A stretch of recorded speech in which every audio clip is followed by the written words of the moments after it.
दोस्तों नमस्कार। हमारे स्वदेशी एमका लड़ाकू विमान से जुड़ी एक नहीं बल्कि दो अच्छी खबरें आई है और यह खबर आई है सीधे एडीए से, जो कि डीआरडीओ की ही एक शाखा है जिसे एरोनॉटिकल डेवलपमेंट एजेंसी के नाम से जाना जाता है। और एमका के निर्माण से जुड़ा जो भी काम है वह यही एडीए ही कर रही है। तो इसी एडीए ने बताया है कि एमका लड़ाकू विमान का सीडीआर यानी कि क्रिटिकल डिजाइन रिव्यू में पूरी तरह से सफलता मिल चुकी है। और जैसा कि मैं आपको पहले ही बता चुका हूं कि किसी भी लड़ाकू विमान या हथियार को बनाने का पहला स्टेप ही यही होता है कि आपको उसका डिजाइन अप्रूव करवाना पड़ता है और उसके लिए होता है सीडीआर, जिसमें बहुत ही क्रिटिकल तरीके से लड़ाकू विमान के डिजाइन को रिव्यू करते हैं। उसमें देखते हैं कि कोई फॉल्ट तो नहीं है। और सबसे खास बात, जो स्टेल्थ लड़ाकू विमान का केस होता है वह तो एकदम डिफरेंट लेवल का होता है। उसमें आपको एंगल चेक करने पड़ते हैं, खासकर कि लड़ाकू विमान के निचले हिस्से में कि कहीं पर कोई ऐसी जगह तो नहीं है जो 90 डिग्री का कोण बना रही हो, क्योंकि कहीं पर भी अगर 90 डिग्री या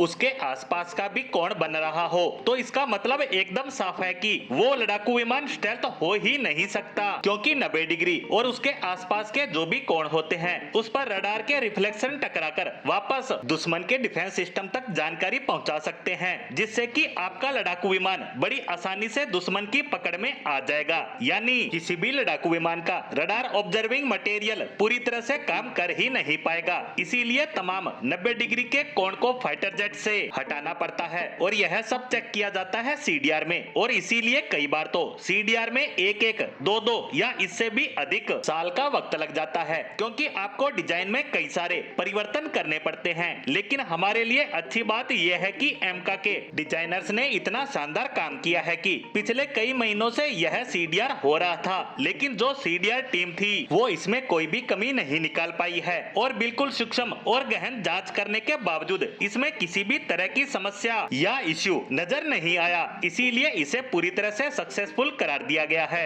और इसी के साथ एडीए ने ये भी जानकारी दी है कि एमका फाइटर जेट के निर्माण से जुड़ी मेटल कटिंग भी अब स्टार्ट कर दी गई है, क्योंकि सीडीआर का अप्रूवल मिल चुका है। और इसी के साथ जो पहला एमका लड़ाकू विमान होगा, हालांकि वह सिर्फ एक प्रोटोटाइप के रूप में होगा, यानी इस पहले विमान पर सभी तरह की टेक्नोलॉजी को जांचा परखा जाएगा, उसकी मैन्युफैक्चरिंग भी स्टार्ट कर दी जाएगी। और इसी के साथ साथ एक और खबर भी आई है, जो कि आई है डिफेंस सोर्सेज से, जिसमें बताया गया है कि जो भारत का एमका लड़ाकू विमान होगा उसकी मैन्युफैक्चरिंग के टेंडर भी जल्द ही जारी किए जा सकते हैं। जी हाँ, एमका के निर्माण की बात यहाँ तक पहुँच गई है कि इसकी जो मास मैन्युफैक्चरिंग होगी उसके टेंडर भी जारी हो सकते हैं, यानी कि तमाम भारतीय कंपनियां इसमें हिस्सा लेगी और जो कंपनी बेहतर ऑफर देगी उसे यह प्रोजेक्ट मिल जाएगा। इसी के साथ एमका विमान से जुड़ी हमारी आज की पोस्ट को यहीं विराम देते हैं।